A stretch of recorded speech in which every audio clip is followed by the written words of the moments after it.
The New York Rum Festival kicks off on Friday, June 14 at the famous Astor Center for a day of seminars with the top minds in the rum world. Samples, light refreshments, and Q&A are all about investigating rum's rich traditions and multifaceted flavors. On Saturday, June 15, the grand tasting begins at the Metropolitan West Exposition Hall in Midtown Manhattan. Here you can dive into over 30 rums from around the world, from the familiar to the rare.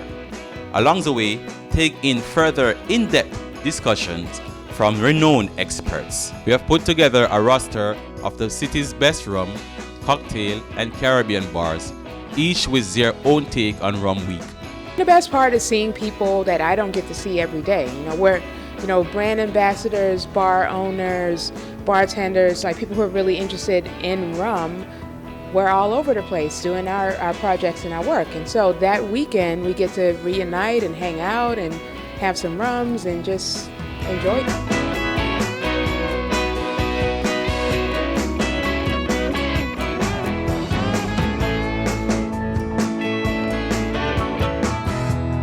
See, you have a dish right here. What exactly is it? So here we have exactly the type of fusion Caribbean and, for example, French or European food. We have Caribbean risotto, was made with the traditional Italian recipe, but we add some Caribbean spices and vegetable inside. It's with salmon, and also we have like sauté vegetables with it. It's a shrimp risotto. For the Rum Fest this year, is there anything special you have on the menu preparing? We are working on something special for it, trying to mix rum, Caribbean culture, and Harlem. Okay. So we'll have a lot of surprise for everybody.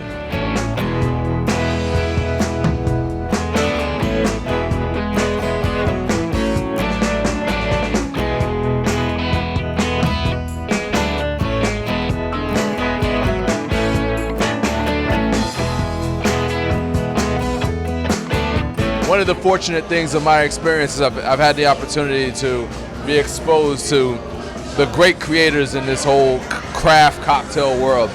So when we do spirits, when we do cocktails, we do some really, really, really cool things.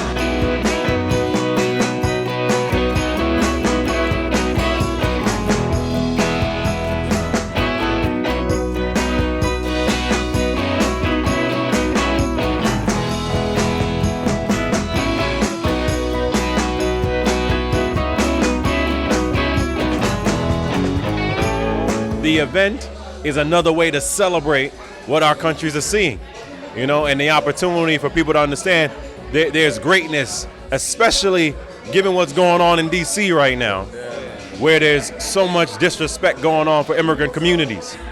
And June being Immigrant Heritage Month, this is a perfect opportunity to say, you know what, let us remind people again of what's happening in our communities and the impact that it brings to New York and across the country. My family's drinking rum.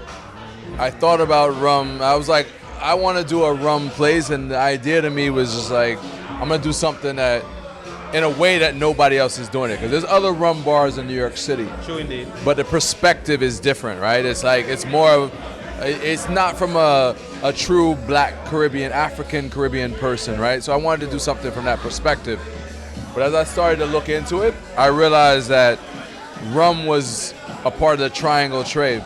Sure. And so rum was actually used as currency to buy and sell slaves. Yeah. And I tell you, I'm even vexed from here to here, you know what I mean? So it's like, this is not cool. Sure. Right? You know what I'm saying? So I started looking for something to like reinvigorate that energy, and I found the story of Venture Smith. He's an African who was purchased for 4 gallons of rum, sold into slavery. He eventually bought himself out of slavery, figured out how to do that. Yeah. Then he bought his family out of slavery. Nice. And then he bought some land. He ultimately died a wealthy man. Yeah. And he had 2 sons. His sons were named Solomon and Kuff.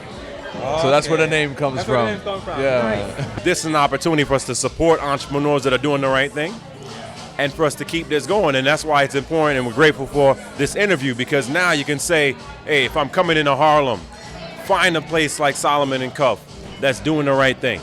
Go to 67 Orange that's doing the right thing. Come up to the Bronx, see what we got going in the Bronx. See what's going on in different areas because when they start seeing entrepreneurs of color, then we can support our own and give back to our own. It's becoming more popular because more popular. you know, Yeah. with the whole like craft cocktail thing and people concerned about drinking better and eating better. Yeah. You know, first it was tequila and then mezcal. You know, rum is having its turn right now. Come chat with me.